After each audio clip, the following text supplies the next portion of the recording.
తిరుమలలో నూతనంగా నిర్మించిన అతిపెద్ద వసతి సముదాయం భక్తులకు అందుబాటులోకి వచ్చింది. PAC 5గా వ్యవహరించే వెంకటాద్రి నిలయాన్ని సెప్టెంబర్లో జరిగిన శ్రీవారి బ్రహ్మోత్సవాలలో భారత ఉపరాష్ట్రపతి శ్రీ రాధాకృష్ణన్ ప్రారంభించారు. తిరుమలలో ప్రస్తుతం 45 నుండి 50 వేల మంది భక్తులకు మాత్రమే వసతి సౌకర్యం ఉండగా 2018లో PAC 5ను నిర్మించాలని టీటీడీ బోర్డు నిర్ణయించింది.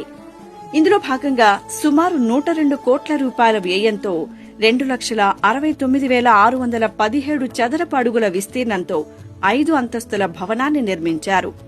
మొత్తం 16 డార్మెటరీ హాళ్లు ఉండగా ఇందులో 2,500 మంది భక్తులకు వసతి కల్పించవచ్చు.